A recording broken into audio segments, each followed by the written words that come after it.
사도행전 12장 1절 말씀부터 12절 말씀까지 한 절씩 교독을 하겠습니다. 그때에 헤롯 왕이 손을 들어 교회 중에서 몇 사람을 해하려 하여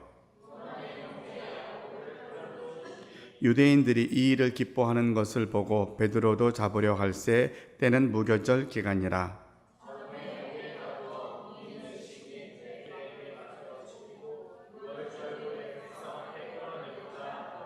이에 베드로는 옥에 갇혔고 교회는 그를 위하여 간절히 하나님께 기도하더라.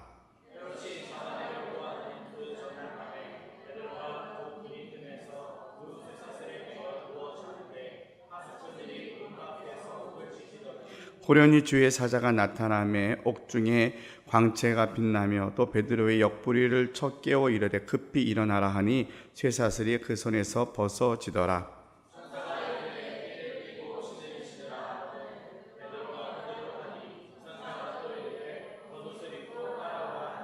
베드로가 나와서 따라갈새 천사가 하는 것이 생시인 줄 알지 못하고 환상을 보는가 하니라.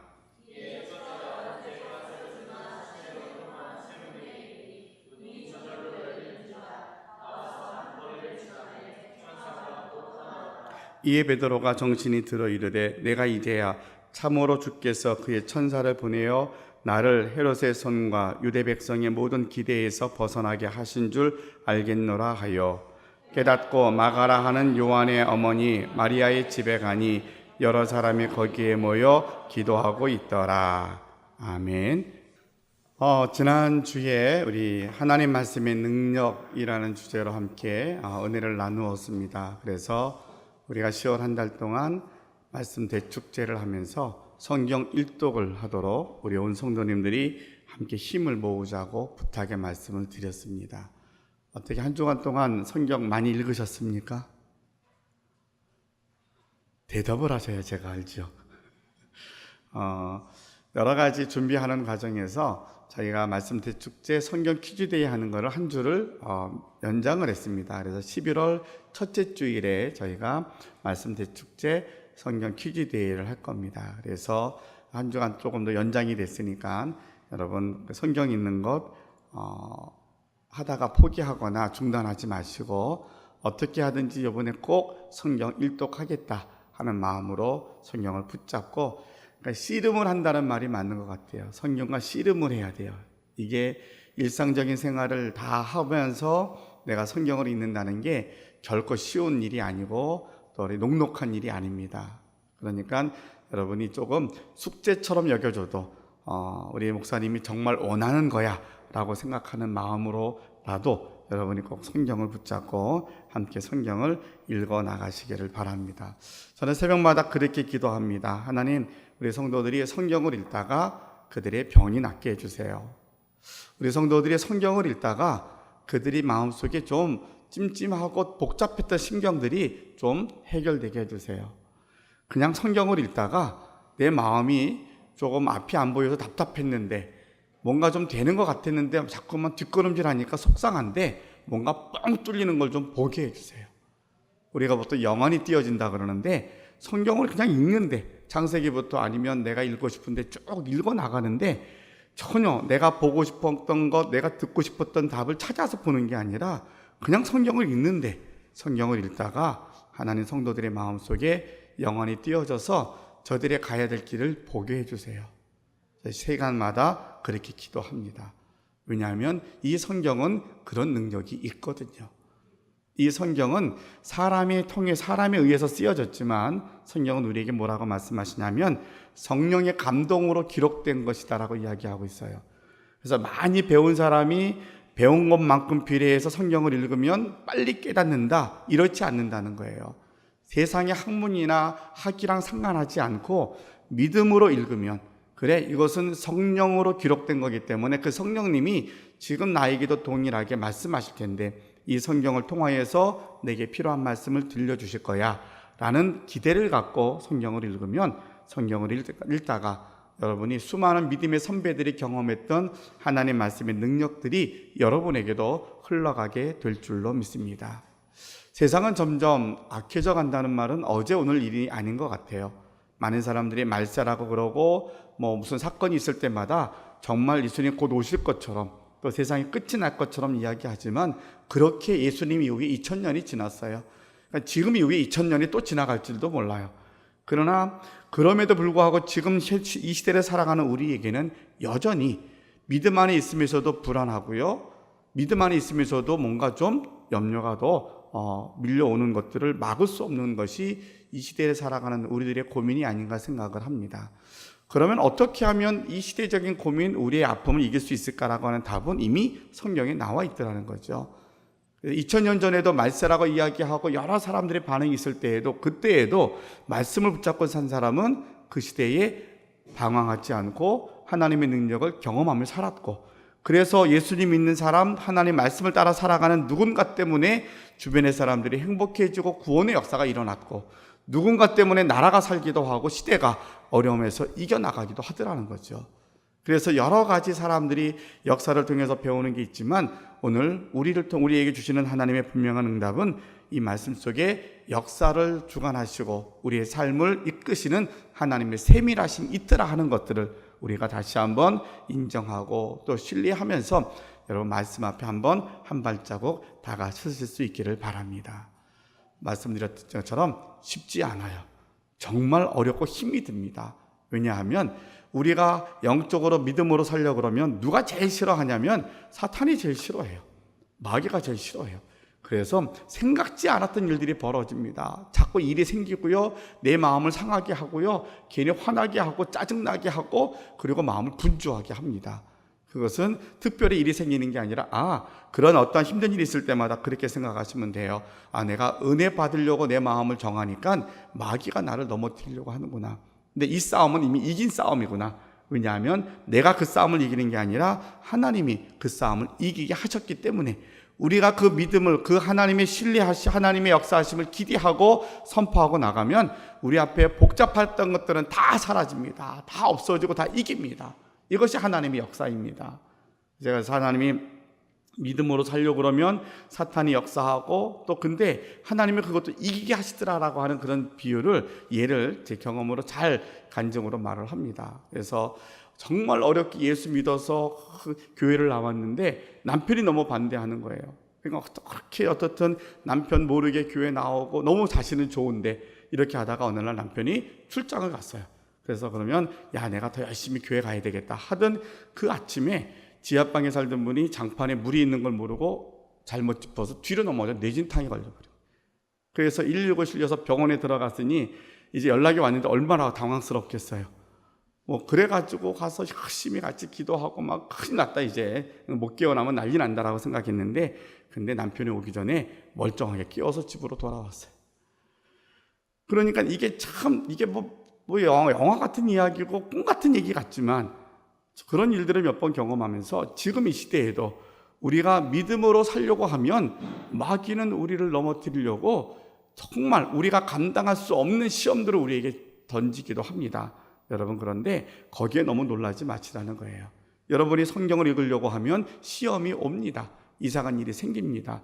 그러면 이상한 일이라 생각하지 말고 그래, 목사님 얘기처럼 예수 이름의 권세를 갖고 내가 선포하자. 사탄아 물러가라. 그럼 목사님, 지금 내가 사고가 나고 문제가 시끄러워져. 그게 해결됩니까? 해결되더라니까요. 해결되고요. 하나님이 나를 더 믿음으로 세워가는구나, 하나님만 바라보게 하시는 거구나 하는 것을 우리가 깨닫게 될 겁니다. 이게 우연이나 신비한 것이 아니라 하나님이 살아계셔서 이루어지는 너무나 당연하고 자연스러운 현상들이에요. 우리는 점점 우리 배움이 많고 또 경제적으로 부유해지다 보니까 하나님의 그 영역에 대해서, 신비함의 영역, 하나님이 전능하신 하나님이 행하시는 것에 대해서 우리는 잘 기대하지 않아요. 그리고 그렇게 생각하지 않아요. 그리고 사람이 이해되는 것만 믿으려고 그래요. 근데 우리가 실질적으로 이해되는 게 얼마나 있겠어요? 우리가 보여지는 게 얼마나 있겠어요? 아는 게 얼마나 있겠어요?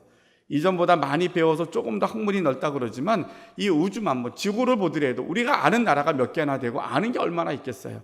사실은 우리가 아는 게 그렇게 많지 않거든요. 근데 우리는 그 지식 가지고 대단한 거 아는 것처럼 하나님은 그 안에서만 믿으려고 그래요. 여러분, 그렇지 마시고요. 우리가 믿는 하나님은 전능하신 하나님이세요. 지금도 역사하시는데 우리가 알지 못하는 크고 비밀한 일을 날마다 행하시는데 큰 사건만 이루어지는 게 아니라 아주 작은 것부터, 아주 세밀한 것부터 하나님이 여러분의 것들을 간섭하시고 인도하심에 대해서 여러분 고민하지 말고, 그 하나님이 전능하시되 그분이 나를 사랑하신데 한번 그분께 내가 내 인생을 맡겨볼게. 이것이 믿음인 거죠. 그렇게 맡겨보는데 근거가 있어야 되잖아요. 이 근거는 말씀을 근거로 하는 거예요. 성경을 읽자. 혼자 힘이 드니까 우리 같이 한번 으쌰으쌰해서 성경을 읽겠습니다. 그렇게 선포하고 여러분들한테 격려하면서 가고 있습니다. 자, 그러면 또 하나 위로가 되는 것은, 성경 일독을 잘 못했어요. 그러면 제가 책망하겠습니까? 아니에요. 읽은 것만큼 감사한 거예요. 감사한 거예요. 여러분이 한 번 더 말씀 들은 것만큼 감사한 거예요. 그냥 내가 성경 핀 것 자체가 감사한 거예요. 그러니까 우리는 순간순간 말씀대로 살아야지. 그래, 말씀을 들으니까 그런 것 같아. 한 번도 교회 와서 말씀을 듣고 성경에 대해서 관심을 갖는 것 자체가 시작이다. 거기서부터 시작되는 거예요. 한 걸음을 내디디면 그 다음도 갑니다. 그래서 너무나 힘들다고 생각하지 말고 용기 있게 말씀을 읽고 제가 기도하는 것처럼 여러분도 같이 그렇게 기대하면서 말씀을 붙잡고 우리 10월 한 달, 11월 첫째 주까지 말씀을 일독하는 일에 힘쓸 수 있는 저와 여러분들이 되실 수 있기를 바랍니다. 우리 신앙에 가장 중요한 두 기둥이 있어요. 하나는 말씀이고 하나는 기도예요. 그렇죠? 말씀과 기도. 이 두 개가 균형을 잃어버리니까 사람들이 열심히 교회는 다니고 신앙생활 하는데 뭔가 답답해요. 뭔가 좀 이게 자꾸 부작용도 일어나고 불편함이 생기더라고요. 그래서 항상 신앙생활은 두 가지가 같이 가야 돼요. 열심히 기도만 한다고 나쁜 건 아니지만, 틀린 건 아니지만 그것 가운데는 치우침이 있고, 또 성경을 너무 말씀을 읽었는데 이 말씀이 결국은 말씀 속에만 있다 그러면 어떨 때는 영적인 교만이 생기기도 해요. 이 두 가지가 같이 가야 돼요. 그래서 열심히 성경을 읽는 것을 우리가 함께 살펴보았으니까 오늘은 기도에 대해서 함께 말씀을 나누면서 은혜를 전하고자 합니다. 오늘 본문에 있는 말씀은 우리가 여러 번 설교를 들었던 그런 사건이에요. 약 2000년 전의 사건인 거죠. 예수님께서 공생애 3년 동안 사역을 다 하시고 말씀하신 대로 이제 골고다 언덕에서 십자가를 지시고 죽으셨어요. 예수님 십자가에 죽으시고 난 후에 약속하신 대로 사흘 만에 부활하셨어요. 그리고 부활하시고 난 이후에 제자들과 함께 많은 무리들에게 여러 번 보여주셨습니다. 그러니까 사람이 부활한다는 것, 죽은 사람이 산다는 것, 이전까지 보지 못했던 거예요. 이전에도 앞에 예수님이 사역하시면서 죽은 자를 살리신 경우도 있긴 했지만 예수님의 사건은 좀 특별한 거예요. 그러니까 대충이 아니라 아프다가 사람이 병으로 죽었다든가 여러 가지 사건도 있었지만 예수님의 죽으심은 너무 처절하고 너무 현실적이잖아요. 그들의 눈에 보는 앞에서 십자가에서 못 박으셔서 완전히 운명하신 것을 확인하였고, 그렇게 확인하신 그 상태로 무덤에 이제 장사가 지내졌는데 3일 만에 부활하신 거예요. 그러니까 예수님 부활하셨는데 그 당시에 로마 병사들이나 아니면 유대 지도자들이 이 사실이 부활로 드러나면 자기네들이 행한 것들이 어려움 당하고 도리어 위기에 처할 것을 알고서는 거짓 정보를 흘립니다. 그래서 파수꾼이었던 사람들에게, 병사들에게 돈을 줘 매수를 하죠. 도둑 맞았다고. 시체를 도둑 맞은 것이지 다시 어떻게 사람이 다시 살아? 말도 안 되는 거야. 이렇게 해서 이제 모든 백성들의, 군중들의 심리를 좀 어지럽게 만들어 놓습니다. 근데 예수님이 직접 부활하신 몸으로 모여있는 사람들 앞에 가서 문이 다 닫혀 있는데 예수님 들어오셔서 예수님 부활하셨다고 나라고 못 자고 다 보라고 보여주시잖아요. 엠마오로 내려가는 두 제자에게도 보여주셔서 다시 그들이 내려가는 길을 돌려서 다시 예루살렘으로 오게 하고, 그리고 고기 잡으러 갔던 베드로와 일행들에게 같이 또 가셔서 고기를 구워서 나눠주기도 하시고, 부활하신 이후에 제자들과 함께 많은 일행들과 시간들을 보내시며 나타나셨어요. 마지막에 예수님이 많은 사람들이 보는 것 가운데 승천하시면서 말씀하십니다. 내가 올라가야 너희에게 보혜사 성령이 오실 거야. 기다려라. 너희 뭐 하려고 그러지 말고 기다려라.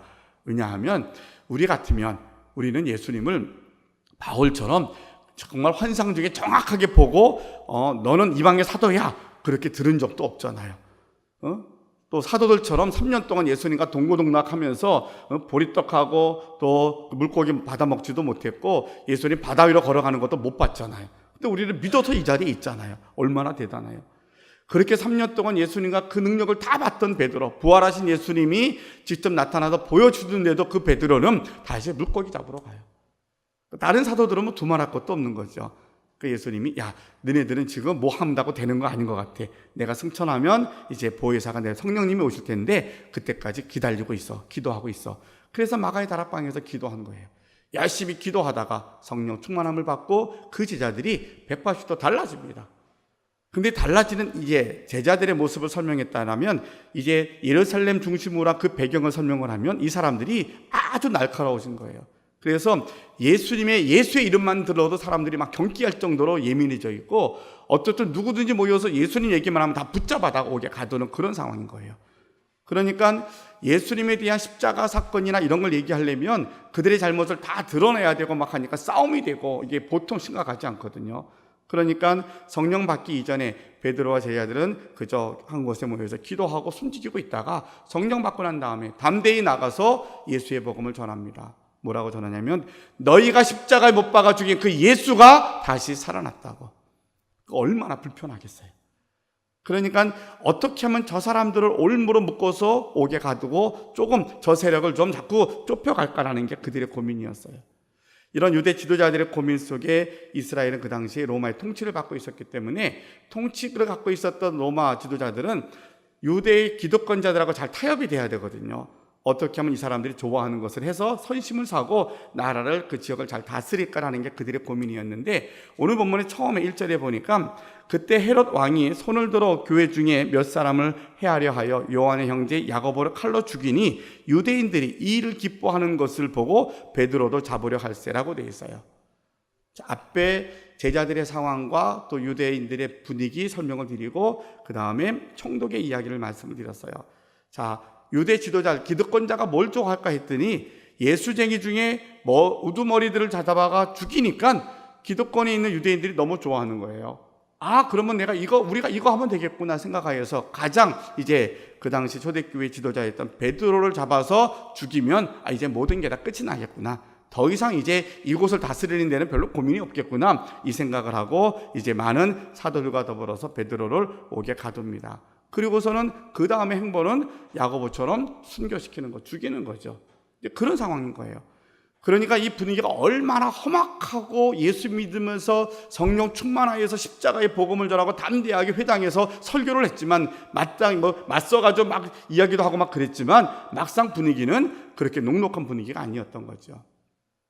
요새 중국 선교사님들 이야기를 조금씩 들으면서 중국에서 그 탄압이 본격적으로 더 강요해졌다는 이야기를 듣습니다.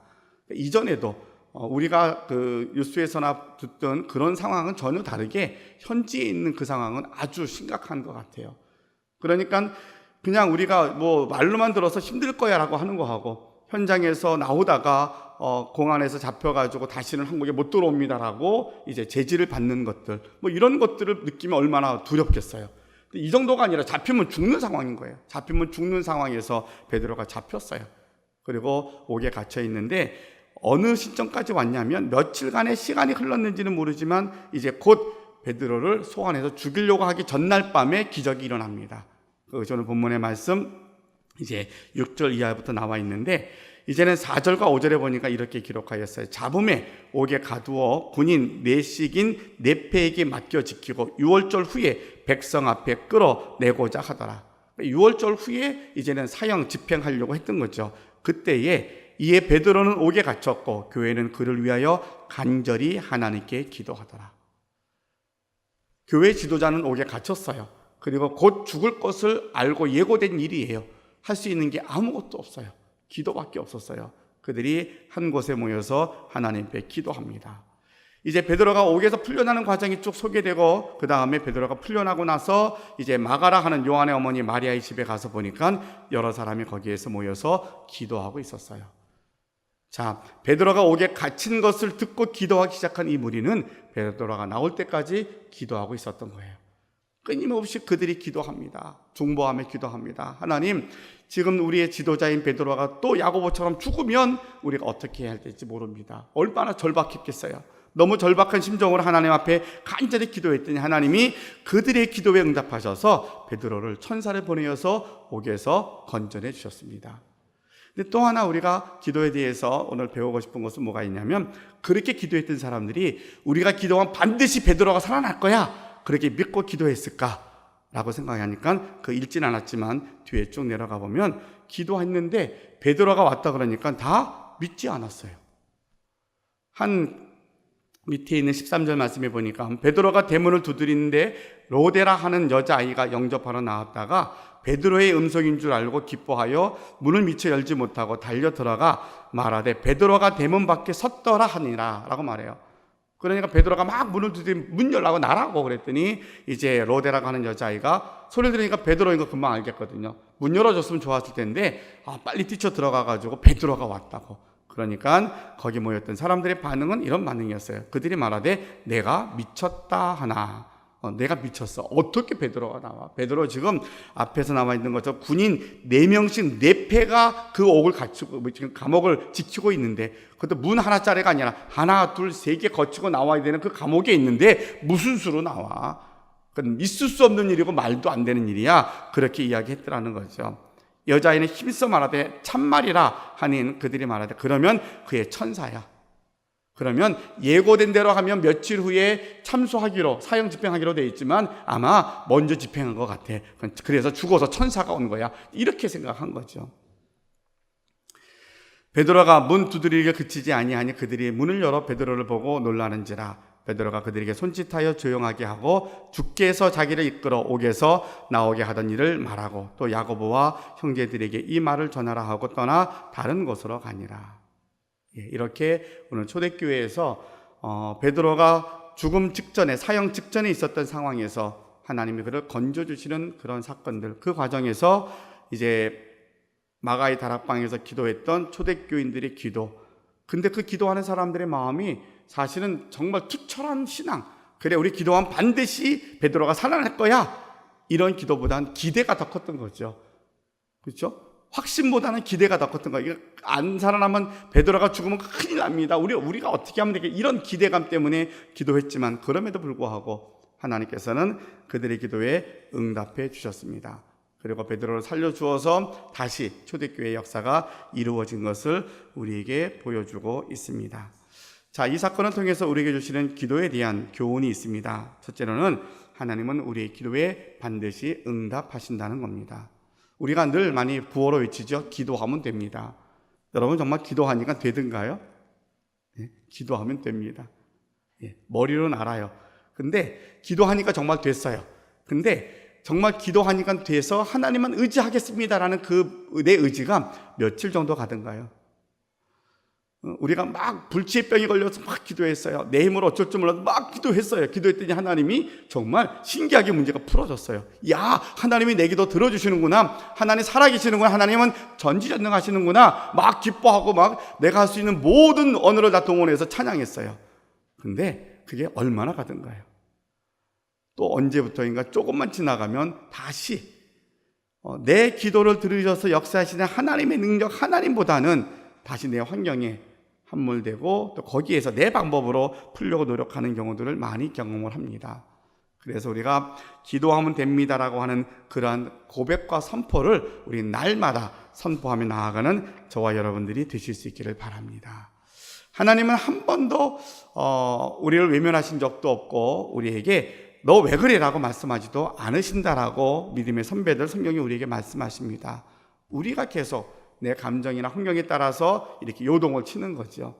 그래서 우리가 다시 이 시대를 살아가는 믿음의 사람으로서 다시 한번 깨닫고 다짐하는 것은 기도하면 됩니다. 당장 내일 죽음의 문턱에 있는 상황이라도 하나님은 기도하면 그 생명을 지켜주시고 건져주십니다. 우리가 그 절박한 상황이든 아니면 일상적인 생활 속에서든 하나님은 매 순간 나의 기도에 응답하시고 내 기도에 따라 하나님께서 선한 것으로 채워주십니다라고 하는 것을 여러분 꼭 기억하시기를 바랍니다. 믿음의 기도는 놀라운 역사가 나타납니다. 그런데 오늘 본문에 보니까 의심하는 기도였어요. 기대는 컸지만 베드로가 살아왔는데 그들이 야 그러면 너 미쳤어, 천사야, 그렇게 이야기했던 사람들이에요. 자, 제가 초대교회 교인들하고 우리랑 좀 상황을 좀 비교했잖아요. 초대교회 교인들은 이미 예수님을 같이 보았던 사람이고요. 그 놀라운 기적들을 너무나 많이 경험한 사람이었어요. 그럼에도 불구하고 믿음을 갖고 산다는 게 이렇게 어려운 거예요.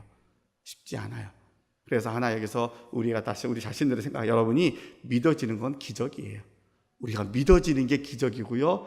이 기적을 경험하는 우리들은 그 기적을 날마다 누리고 살면 되는 것이지, 믿어지는데 이걸 왜 믿어지지? 뭐 때문에 그렇지? 그럴 필요가 없는 거예요. 믿어지는 게 기적이고 은혜인 거예요.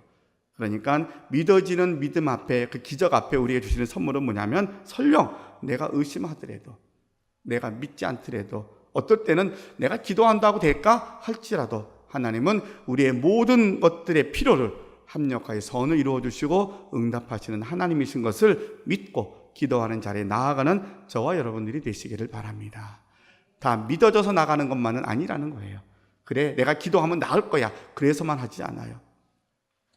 목회를 하면서 가장 곤욕스러웠던 기도하는 순간이 있었어요.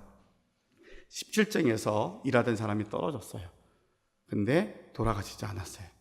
응급실에 들어가가지고 이제 막 수술하고 중환자실에 모셔놓고 가족에 전화가 와서 기도 좀 해달라고.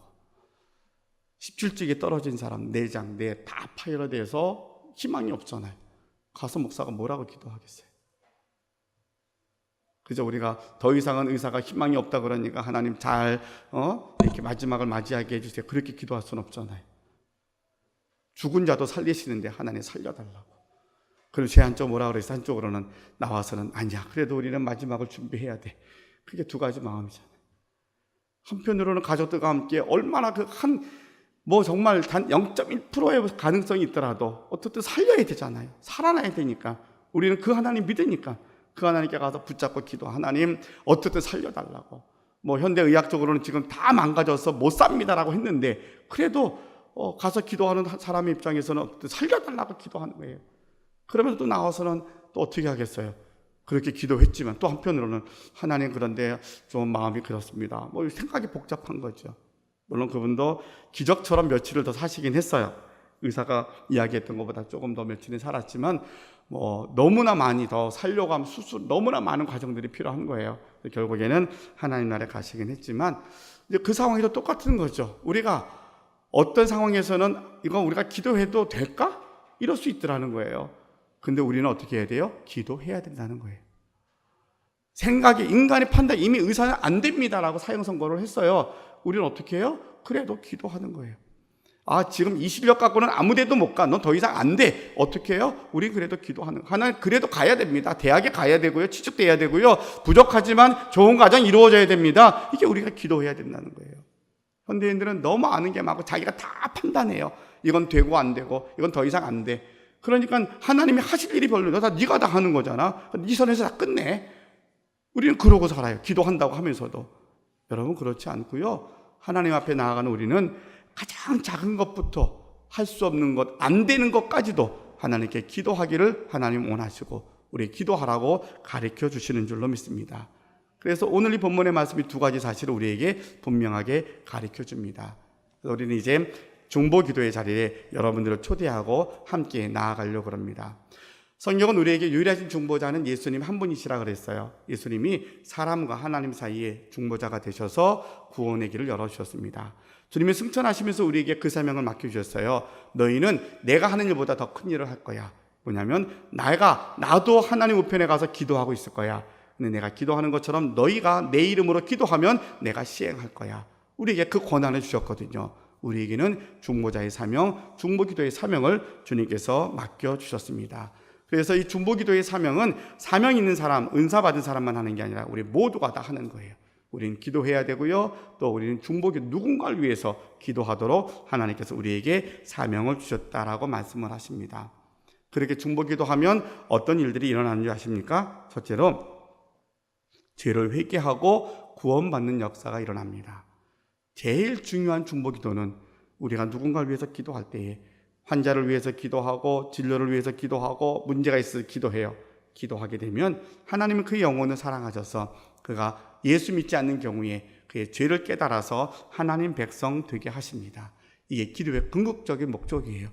그래서 무슨 얘기냐면 우리가 하는 모든 교회 사역의 궁극적인 목적은 문제가 해결되어서 돈을 벌어서 부자가 되고 병이 나아서 건강한 사람이 되고 출세하여서 권세를 받는 것, 여기에 문제가 목적이 있는 것이 아니라 이 모든 문제를 통한 기도는 그 사람이 하나님의 자녀가 되게끔 하나님께로 인도하는 열매가 되더라는 거예요. 여러분, 기도의 중요한 목적을 잊어버리면 안 돼요. 그래서 우리는 어떤 상황이든 기도해야만 되는 분명한 이유가 있는 거예요. 예수 믿지 않는 이 땅의 모든 사람이 단 한 사람이라도 남김없이 다 예수 믿을 때까지 우리가 할 일은 그 예수 믿지 않는 그 사람을 위해서 기도해야 될 사명이, 모든 주변의 제목들은 우리가 중보기도의 제목들이지만 그것 때문에 기도하면 하나님이 그의 죄를 깨닫게 하시고 하나님께로 돌아오는 역사를 허락하시더라라고 말씀하십니다. 그래서 로마서 1장 9절에도 내가 그의 아들의 복음 안에서 내 심령으로 섬기는 하나님이 나의 증인이 되시거니와 항상 내 기도에 쉬지 않고 너희에게 말한다라고 바울이 말하면서 사도행전 3장 18절에도 그러므로 너희가 회개하고 돌이켜 너희 죄 없이 함을 받으라. 이같이 하면 새롭게 되는 날이 주 앞으로부터 이를 것이다 라고 말씀해 주고 있어요. 그러니까 우리가 기도를 배울 때에 우리도 모르게 기도하면 됩니다, 불가능이 없다, 무조건 가능해, 눈에 보이는 것에 우리가 이렇게 갇혀져 있으면 뭐 그거 안 해도 괜찮아요, 아유 그냥 편안하게 살지, 이런 말에 우리가 그냥 답을 잃어버려요. 예수 안 믿는 사람이 더 잘 사는데, 교회 안 다녀도 기도 안 해도 별일 없는데 그냥 그것이 전부인 것처럼 느껴지는 거죠. 근데 우리는 예수 믿는 우리에게 주어지는 가장 큰 복은 영생이 있고요, 구원이 있고요, 죄로부터 해방됨에 있음을 잊어버리면 안 돼요. 우리가 받은 은혜는 죄로부터 해방된 것이고 죄의 종이 아니라 하나님의 종으로 살아가는 것이 기쁨인 것이고, 이 땅의 삶은 잠깐인 건데 잠깐 이 세상에 끝나고 나면 천국에 갈 겁니다. 천국에 가면 주님 앞에 서서 내가 할 말이 있어야 되는데, 주님 앞에 가면 너 뭐 하다 왔어 하면 할 말이 있어야 되는데 내가 주님처럼 열심히 기도하다 왔습니다, 내가 할 말이 있어야 되지 않느냐, 사명이라는 거예요. 근데 그 사명은, 그래 우리가 어려운 사람 때문에 기도를 시작했고요, 기도해야 되고요, 기도해요. 근데 더 중요한 것은 기도하니까 하나님이 그의 영혼을 살리시는 역사를 하시는구나, 기도하니까 하나님이 병도 고쳐주시고 문제도 해결하시는데 더 중요한 것은 기도하니까 하나님께서 그를 구원하시는구나 하는 건 여러분 잊지 마시고, 우리 기도는 언제까지 이루어져야 되냐면 주님 오시는 그날. 주님은 언제 오시느냐, 전 세계 이 땅에 한 곳도 복음이 들어가는 것이 없기, 다 들어갔을 때에 오신다 그랬어요. 우리는 끊임없이 복음이 땅끝까지 전파되기 위해서 이 땅에 대한민국의 모든 사람들의 한 영혼이라도 구원받지 못하는 사람이 없도록 우리는 기도하는 사명을 감당해야만 할 것입니다. 두 번째로 중보기도의 사역은 우리에게 뭘 갖다 주냐면 우리에게 축복의 통로가 되게 하십니다. 하나님께 우리가 인간적으로 생각할 때, 하나님 나에게 좀 돈을 좀 많이 좀 벌게 해주세요, 내게 건강을 주세요, 막 떼스터 기도하면 약간 조금 민구스러울 때가 있잖아요. 속보일 때가 좀 있지 않습니까? 좀 자기 욕심 때문에 막 기도하는 것 같기도 하고.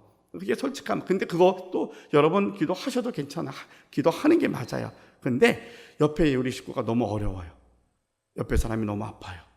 그럼 어때? 하나님, 제가 이 사람을 위해서 기도할 때에 이제는 내가 아닌 누군가를 위해서 정말 간절하게, 하나님 이 집 정말 이 문제 해결해야 됩니다, 건강의 문제 풀려져야 되고요, 또 물질의 문제 해결해야 됩니다, 기도할 수 있죠. 하나님 저를 축복해 주셔야 됩니다. 우리가 그렇게 기도할 수 있잖아요.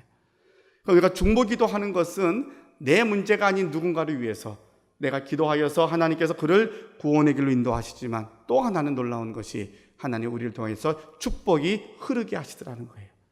여러분이 간절히 기도할 때 그 축복이 하나도 땅에 떨어지지 아니하고 우리가 기도하는 모든 대상들에게 응답하여 이루어질 줄로 믿습니다. 우리가 잘 아는 민수기에 있는 말씀이, 하나님이 제사장들에게 이렇게 기도를 가르쳐 주었잖아요. 여호와께서 모세에게 말씀하여 이르시되 아론과 그의 아들들에게 말하여 이르기를, 너희는 이스라엘 자손을 위해 이렇게 축복하여 이르되, 여호와는 내게 복을 주시며 너를 지키시기를 원하며, 여호와는 그의 얼굴을 내게 비추사 은혜 베푸시기를 원하며, 여호와는 그의 얼굴을 내게로 향하여 드사 평강 주시기를 원하노라 할지니라 하라. 그들은 이같이 내 이름으로 이스라엘 자손에게 축복할지니 내가 그들에게 복을 주리라. 제사장들에게 주어지는 사명이었는데, 예수님 이후에 우리 모두는 다 만인 제사장 같은 기도의 특권을 받은 사람, 담대함을 얻은 사람이에요. 우리가 기도하는데 이렇게 너희가 온 인류를 향하여서 복을 빌면 하나님이 이 복을 그들에게 주리라 약속하셨어요. 그것이 중보기도의 또 하나의 중요한 목적이라는 거죠. 그래서 우리가 정말 간절히 기도하면, 중보하며 기도하면 하나님께서 우리 기도를 응답하시고 복을 내려주시고 구원받는 자가 날마다 늘어가는 역사를 허락해 주실 줄로 믿습니다. 이제 기도를 좀 더 구체적으로 우리가 하기 위해서 여러분 주부에 보면 기도 요청 카드를 넣어드렸어요. 한번 보실래요?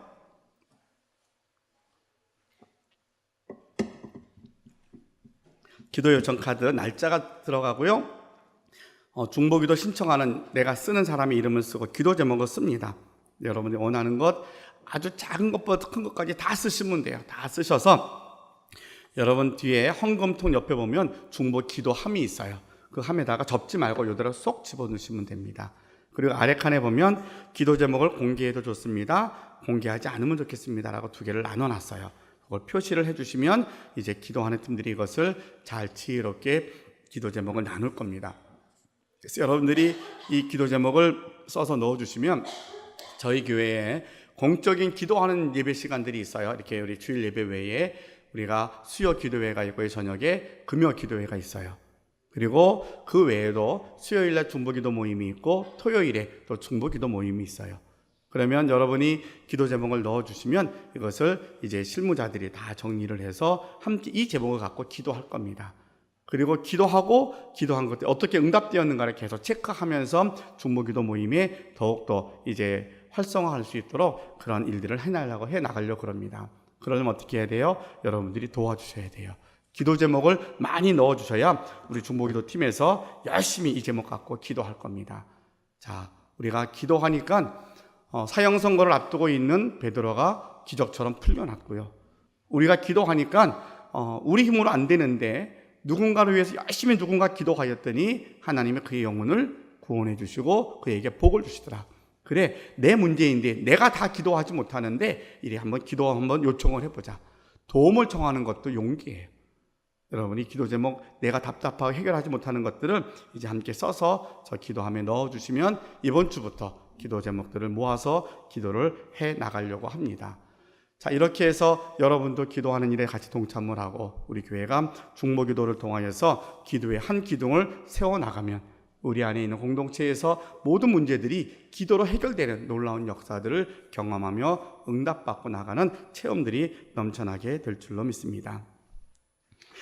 서울에 있는 한 교회의 중보기도 팀에서 있었던 간증을 여러분에게 소개해드리면서 말씀을 마치려고 합니다.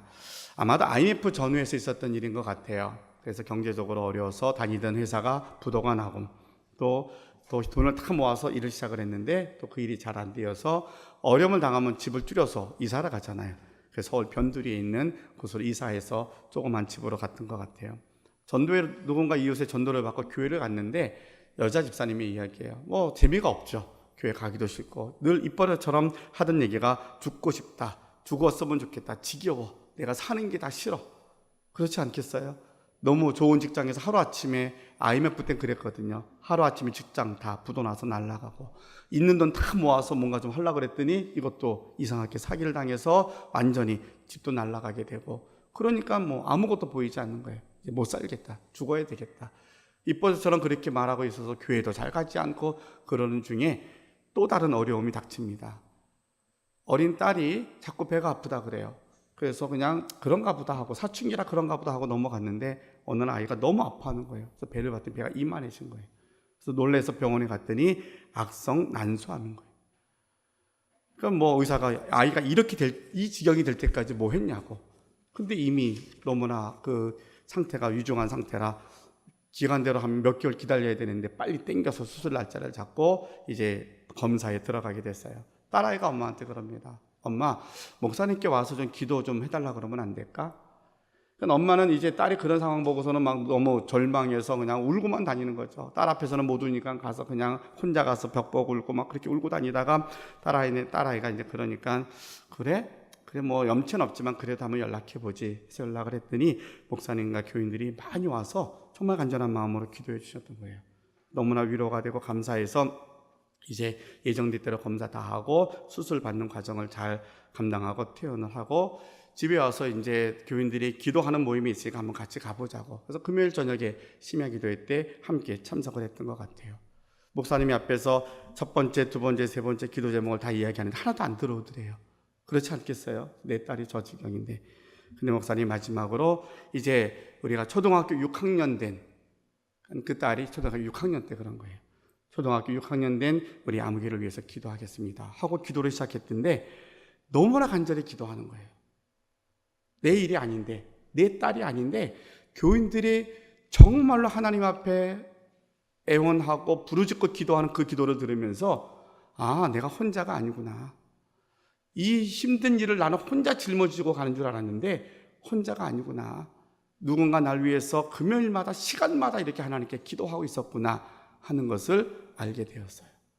그래 용기 내어서 더 간절하게 기도하게 되었고, 이제 그 이후에 6차에 걸쳐서 몇 차에 걸친 항암 치료나 이런 것들을 잘 감당하고, 이제 그 이후에 교회가 중보기도 사역팀을 모으는데 거기에 이제 자원해서 이 간증을 하게 된 거예요.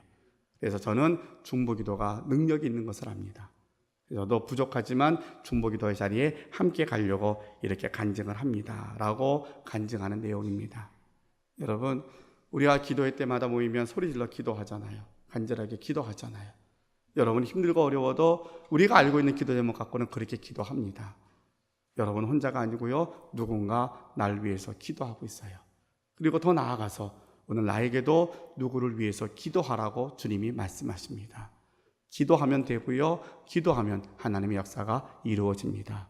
이제 말씀의 기둥과 기도의 기둥을 붙잡고 이 시대를 이겨나가는 우리 모든 믿음의 식구들이 되시기를 주님의 이름으로 축원합니다. 기도하겠습니다. 사랑의 아버지 하나님 감사합니다. 저희들이 10월 달을 맞이하면서 말씀 대축제를 준비하고 성경 일독을 시작을 했습니다. 정말 쉽지 않은 일입니다. 너무 바쁘고 분주합니다. 저는 그래도 우리가 어떻게 하든지 성경을 한 절이라도 읽기 위해서 애쓰게 하시고 우리가 모두가 다 일독할 수 있도록 도와주시기를 원합니다. 성경은 성령의 감동으로 기록된 것이기에 우리가 믿음으로 읽을 때에 하나님, 우리가 성경을 읽다가 우리의 모든 문제가 해결되어지고 또 치유의 역사가 나타나고 우리의 상한 마음을 고치시는 역사를 주님께서 허락하실 줄로 믿습니다. 다쳤던 눈이 열려져서 내가 힘들게만 느껴졌던 것들을 하나님께서 앞의 일들을 보여줌으로 견디게 하는 능력도 주실 줄로 믿습니다. 말씀을 읽다가 이 역사를 경험하게 하시고 이제 우리가 기도하는 자리에 나아가려고 합니다. 왜냐하면 우리가 의지 갖고는 하루도 견디지 못합니다. 하나님의 도움을 구해야 되는데 주님 기도의 자리로 나아가서 우리가 나의 기도뿐만 아니라 중보 기도하는 자리를 함께 채우기를 원합니다. 또한 우리가 용기 있게 내 기도 제목을 함께 부탁하고 싶습니다. 이것도 믿음의 용기입니다. 나 혼자 짊어지려고 하지 않고 이 문제 중요한 문제입니다. 내가 너무 버겁습니다. 같이 기도해 주세요. 부탁할 때에 이 기도가 함께 모아지고 우리 기도팀들이 함께 모여서 간절한 마음으로 기도할 때 하나님이 우리 기도에 응답하시고 하나님이 너희가 복을 빌면 내가 복 줄 것이라고 약속하셨던 것처럼 우리 기도에 응답하셔서 모든 문제가 해결되어지고 결국에는 그의 영혼이 구원받는 자리로 인도해 주실 줄로 믿습니다. 이 사명을 놓치지 말고 잘 감당할 수 있는 우리 모두가 되게 하여 주시옵소서. 예수님의 이름으로 기도하옵나이다. 아멘.